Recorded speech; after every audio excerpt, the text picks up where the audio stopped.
தமிழ்நாட்டில் அதிமுக திமுக இது ரெண்டையும் தாண்டி தனி ஒருவனாக ஒருத்தன் மேலே வந்துக்கிட்டே இருக்கான். அவன் மேலே வரான் அப்படிங்கிறதே யாருக்குமே தெரில. நாம் தமிழர் கட்சியின் சீமான் தொடர்ந்து 2024 அரசியல் கட்சிகள் என்னென்ன பண்ண போகிறாங்க, என்னென்ன ஸ்ட்ராட்டஜிஸ் அவங்க பிளான் பண்ணிகிட்டு இருக்காங்க அப்படிங்கிறது எல்லாத்தையுமே நம்ம கூர்ந்து கவனிச்சுட்டு வரோம். அந்த வரிசையில் இன்றைக்கி நம்ம பார்க்க போகிற கட்சி நாம் தமிழர் கட்சி. 2011 வரைக்கும் சீமான் ஒரு இயக்குனர். 2011 நாம் தமிழர் கட்சி தொடங்கப்படுகிறது. நாம் தமிழர் கட்சி 2011 இலை மலர்ந்தால் ஈழம் மலரும் அப்படின்னு சொல்லி இரட்டை இலையில் வந்து சப்போர்ட் பண்ணி பண்ணுறாங்க. 2016 சீமான் சேயிங் தட் நோ, இதற்கு மேல் எனக்கும் எந்த திராவிட கூட்டணிகளுக்கும் சம்மந்தம் கிடையாது, நான் வந்து தமிழ் தேசியம் என்கிற ஒரு தனி முன்னெடுப்பை எடுத்து நான் போயிட்டுருக்கேன், நான் என்னோட இருப்பை நான் எப்படி நிரூபிக்கிறேன் பாருங்கள் அப்படின்னு சொல்லி 2016 அதிமுக திமுகவை எதிர்த்து தனித்து போட்டியிட்டது நாம் தமிழர் கட்சி. அந்த எலெக்ஷனில் வெறும் 4 லட்சம் வாக்குகள் மட்டும்தான் வாங்கியிருந்தது. அந்த 4 லட்சம் வாக்குகள் அப்படிங்கிறது வந்து லெஸ் தேன் 1%.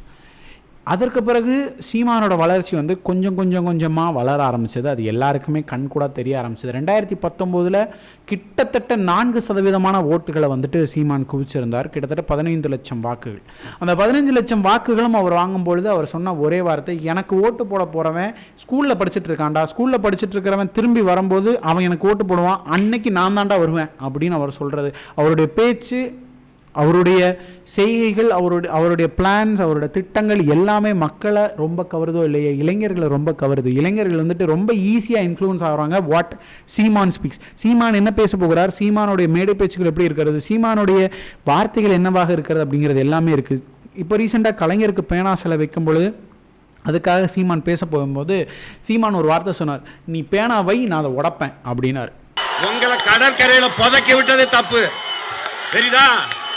கடற்கரையில புதைக்க, நீ இங்க பாரு பேனா வை, ஒரு நாள் நான் வந்து உடைக்கல பார்ப்பேன்.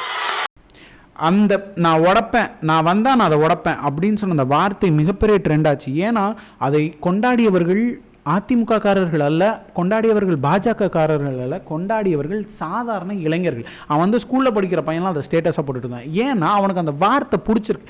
தன்னுடைய வாழ்க்கையில் இதுவரைக்கும் அதிமுகவையும் திமுகவையுமே பார்த்துட்டு இருக்கிற ஒரு சின்ன பையனுக்கு வந்துட்டு புதுசாக யாரையோ பார்க்கணுன்னு தோணிருச்சோ என்னமோ அப்படிங்கிற மாதிரி இருந்தது. 2021 யாருமே எக்ஸ்பெக்ட் பண்ணல. கிட்டத்தட்ட 7.5% வாக்குகள், 30 லட்சம் ஓட்ஸ் அப்படிங்கிறது வந்துட்டு நாட் அ ஜோக். அதிமுக திமுக மாதிரி 2 பெரிய ஆலமரங்களை எதிர்த்து சின்னதாக அந்த ஆலமரத்தின் வேரிலிருந்து ஒரு புதிய மரம் முளைக்க ஆரம்பித்திருக்கிறது. அந்த மரம் முளைக்க ஆரம்பிக்கும் பொழுது யாரும் அதை பெரிதாக மதிக்கவில்லை. அந்த மரம் இப்பொழுது கொஞ்சம் வளர்ந்து விட்டது. அந்த மரம் மறுபடியும் ஆலமரம் ஆகுமா இல்லை அதற்குள் வெட்டப்படுமா அப்படின்றது தெரியல. ஏன்னா அவங்களோட ஐடியாலஜி எல்லாமே தமிழ் தேசியமாகவே இருக்குது. தமிழ்நாட்டை தமிழர்கள் தான் ஆளணும், யார் வேணாலும் ஆளலாம், யார் வேணாலும் வாழலாம், தமிழர்கள் தான் ஆள்வோம் அப்படிங்கிற மாதிரியான ஒரு குறிக்கோள், அந்த மாதிரியான ஒரு கோட்பாடு. நீ ஜாதி பார்த்து ஓட்டு போடுறதா இருந்தால் நீ எனக்கு ஓட்டே போட வேண்டாம், அப்படி ஒரு ஓட்டு எனக்கு தீட்டு அப்படின்னு சொல்கிற ஒரு தலைவராக சீமான் தன்னை நிலைநிறுத்தி கொண்டே இருக்கிறார். இளைஞர்களுடைய மத்தியில் ஒரு மிகப்பெரிய நம்பிக்கை நாயகமாக இருக்கார். 2024 நான் தனித்து தாண்டா நிற்பேன், நான் தனித்து தான் போட்டியிட போகிறேன், தமிழ்நாட்டு அரசியலில் நான் தனியாகத்தான் நிற்பேன், நான் வந்து ஒரு வாக்கு கொடுத்துட்டேன், நான் வந்து தனியாக தான் நிற்க போகிறேன்ற ஒரு வாக்கு கொடுத்துட்டேன், நான் கொடுத்த வாக்கை நான் காப்பாற்றணும், அதுக்காகவாது நான் தனியாக நிற்பேன், அந்த தனியாக நிற்பேன் அப்படின்ற அந்த ஒற்றை வாக்குக்காகவே நிறைய இளைஞர்கள் அவருக்கு ஓட்டு போடுறாங்க. எனக்கு தெரிஞ்ச நிறைய பேர் என்கிட்டவே பேசியிருக்காங்க. என்ன சொல்லியிருக்காங்க அப்படின்னா, ஆனால் அந்த அவர் வந்து என்ன சொல்லுங்கண்ணா, அவர் எப்படி பேசுகிறாருன்னு என்ன தான் சொல்லுங்களேன், ஆனால் நான் தனியாக நிற்பேன்னு சொன்னால் தனியாகவே நிற்கிறார்ல, இவனுங்களெல்லாம் திட்டிட்டு இவனுங்க கூட போய் நிற்கல பாருங்கள். அந்த ஒரு நம்பிக்கையை ஏற்படுத்தியிருக்கிற ஒரு தலைவர் சீமான்.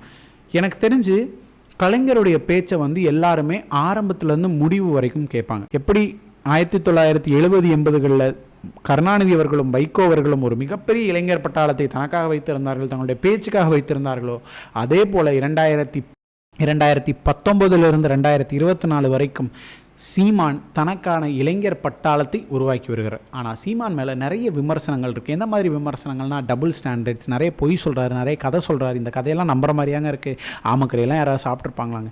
இது எல்லாத்துக்குமே who has to prove it அப்படின்னா எனக்கு தெரியல. பிரபாகரனே சீமான் பார்த்ததில்ல அப்படின்னு சொல்கிற கூட்டம் இன்னும் இருக்க தான் செய்யுது. அது உண்மையாக பொய்யா அப்படிங்கிறத நிரூபிக்க வேண்டியது சீமான் அவர்கள் தான். ஆனால் சீமான் அதை எத்தனை முறை அதை வந்துட்டு கொண்டு போய் நிறுத்தினாலும் சீமான் அப்படின்னாலே பொய் சொல்லுவார் அப்படின்ன மாதிரி எதிர்க்கட்சிகள் வந்து அவரை பிராண்ட் பண்ணிக்கிட்டே இருக்காங்க. ஆனால் எதிர்க்கட்சிகளுக்கு தெரியாத ஒரு விஷயம் என்ன அப்படின்னு பார்த்தீங்கன்னா, இதே பொய், இதே ஃப்ராடுத்தனம் பண்ணுறாரு, இதே பொய் சொல்கிறாரு, இப்படி ஃப்ராடாக பேசிகிட்டு இருக்காரு, பொய்யா பேசிகிட்டு இருக்காருன்னு நீங்கள் சொன்ன 2021 தான் 30 லட்சம் ஓட்டுகளை வந்துட்டு சீமான் அவர்கள் குவிச்சிருக்கிறார். ஸோ ஒருத்தன் வளர்ந்து வரும்போது அவனை ரொம்ப துச்சமாக நம்ம மதிக்க வேண்டாம்னு எனக்கு தோணுது. சீமான் ஒரு வளரும் தலைவர், சீமான் வளர்ந்து வருகிறார், அப்பட்டமாக நம்ம கண்ணு முன்னால் தெரிஞ்சுக்கிட்டே இருக்குது. சீமான் தன்னுடைய கட்சிகளில் அடுத்தது யார், அடுத்த அப்படின்றது இல்லை, சீமான் தன்னுடைய கட்சியில் நிறைய சீமான்களை சேர்த்து கொண்டே இருக்கிறார்.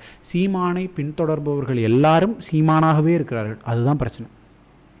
ஓகே, ஸோ சீமானை பின்தொடர்கிற எல்லாருமே அவங்களுக்கான ஐடியாலஜியில் அவங்க சீமானாவே தான் வாழ்கிறாங்க. நீங்கள் சீமானுடைய நாம் தமிழர் கட்சியோடைய கூட்டங்களில் நீங்கள் கவனித்து பார்த்தீங்கன்னா பேசுகிற எல்லாரும் சீமான் மாதிரியே பேசுவாங்க. அவங்களுடைய ஸ்லாங்ஸ், அவங்களுடைய உடல் மொழி, அவங்களுடைய அதிகாரம், அவங்களுடைய கர்ஜனை எல்லாமே சீமான் மாதிரியே இருக்கும். So Seeman is building a community which is completely him. தன்னையே ஒரு சமுதாயமாக அவர் உருவாக்கி வருகிறார். அதனால் அவர் அவ்வளோ ஈஸியாக நம்ம வந்து அண்டர் ஜட்ஜ் பண்ணிட முடியாது. 30 லட்சம் ஓட்டுகள்லேருந்து அவர் எத்தனை ஓட்டுகளாக கூட போகிறார். உண்மையிலே இளைஞர்களோட ஓட்டு சீமானுக்கு தான் போக போகுது அப்படின்னா கண்டிப்பாக 30-40 லட்சம் இல்லைனா 35 லட்சம் ஓட்டுகளாவது சீமான் வாங்கியிருக்க வேண்டும். இப்பொழுது இருக்கிற கணக்கின்படி தமிழ்நாட்டின் 3வது மிகப்பெரிய கட்சி நாம் தமிழர் அப்படிங்கிற ஒரு நிலையில் இருக்குது. அந்த கட்சி அந்த நிலைமையவே தக்க வைத்து கொள்ளுமா? சீமான் அதற்கான முன்னெடுப்புகளை ஏறெடுப்பாரா? இல்லை இளைஞர்கள் தங்களுடைய தேடல்களை வந்து சீமான் மேலேயே நிலைநிறுத்தி வச்சுருக்காங்களா?